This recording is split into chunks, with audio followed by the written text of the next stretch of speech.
আমি যত তাড়াতাড়ি ভাবি যে কাজগুলো শেষ করব ততই আমার সব কিছুর সব দিক দিয়ে চিন্তা শেষ। তো যাই হোক, প্রত্যেক দিনের মতো সব কাজ শেষ করে আমি আসি আমার কাজে, আমার ভিডিও হয় এর সঙ্গে কিছু কাজে শেয়ার করি আপনাদের সঙ্গে। যদিও এই কাজগুলো অনেক দিন আগে, প্রায় রোজার সময়কার গাছগুলো, তো গাছ ছাঁটাই করে আমি রেখেছিলাম বাঁচিয়ে আর কি। তো এগুলো গাছ বয়মে রাখা ছিল, তো কয়েকটা কাটিং থেকে আবার গাছও হয়, তো সেগুলো আবার নতুন করেও লাগাবো ভাবছি। আর যেগুলো ছিল এগুলো অনেক অনেক কিছু কালো হয়ে গেছে লোমগুলো আর কি। তো যাই হোক, অনেক সুন্দর হয়ে আছে তারপরও।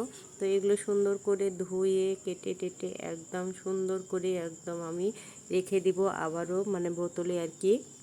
আর এভাবে কিন্তু প্রত্যেক দিন এই টুকিটাকি কাজগুলো আমি শেষ করছি। যদিও অন্য কোনো ভিডিও আপনাদের সঙ্গে আমি শেয়ার করি না, এইরকম ভিডিওগুলো এখন হয়তো বেশিরভাগ ভিডিও দেখতে পারবেন আর কি। তো যদিও সবগুলো গাছ কাটিং টাটিং করা হয়ে যায়, তারপরে এই যে সুন্দর করে পাতাগুলো আমি ধুয়ে নিই, সুন্দর করে পরিষ্কার করে নিই। যদি একটু ময়লা আছে সেজন্য সুন্দর করে গাছগুলোকে ধুয়ে পরিষ্কার করে নিচ্ছি, যাতে করে গাছগুলো দেখতে একটু ভালো লাগে আর গাছগুলো ফর্সা হয় আর কি। এই জন্য, যদিও কালো কালো একটু ভাব হয়ে আছে এই জন্য।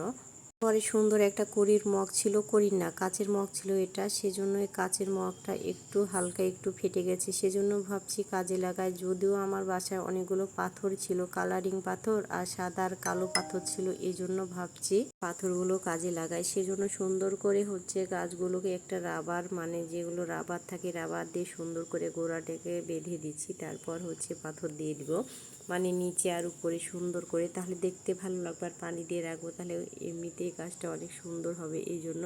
তো মানি প্ল্যান্ট গাছ এমনিতেই পানিতে বেঁচে থাকে, সেক্ষেত্রে কোনো কিছু করা লাগে না, এমনিতেই হয়ে যায়।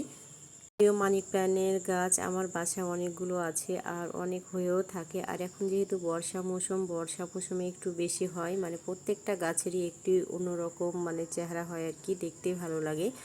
আর এই যে দেখেন, সুন্দর করে আমি রাবার দিয়ে বেঁধে দিচ্ছি। আর ওটাকেই তখন দিচ্ছিলাম হচ্ছিল না, তারপরে আবারও রাবার নিয়ে আসি ঘর থেকে, রাবার দিয়ে সুন্দর করে পাথর দিয়ে পানি দিয়ে হালকা একটু বসিয়ে দিই, তখন এগুলো কিন্তু গাছ দেখতে ভালোই লাগবে।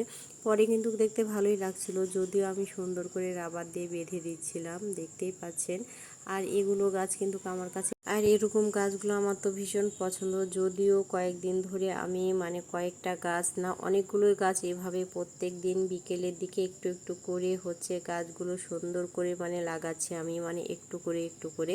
যদিও আমি এখন সবগুলো কাজ একটু একটু করে কমপ্লিট করার চেষ্টা করছি, পরবর্তীতে যেন আমি তাড়াতাড়ি যে একটু গাছগুলো আমার নতুন বাসায় সেট করতে পারি এই জন্য। যদিও আমি গাছ পছন্দ করি আগাগোড়ায়, এখন না অনেক দিন ধরে। আর এই যে দেখেন, অনেক সুন্দর কালারিং পাথর ছিল, সেগুলো সুন্দর করে ধুয়ে আবার দিয়ে দিচ্ছি প্রত্যেকটা গাছের গোড়ায় গোড়ায়। কালার হয়ে আছে, দেখতে কিন্তু ভীষণ ভালো লাগছে। এরকম করে আমি 4টা গাছ লাগিয়ে ফেলি, 4টা গাছে অনেক সুন্দর হয়, দেখতে ভালো লাগছে। মাশাআল্লাহ বলতে ভুলবেন না। তো এখানে ভিডিওটা শেষ করলাম।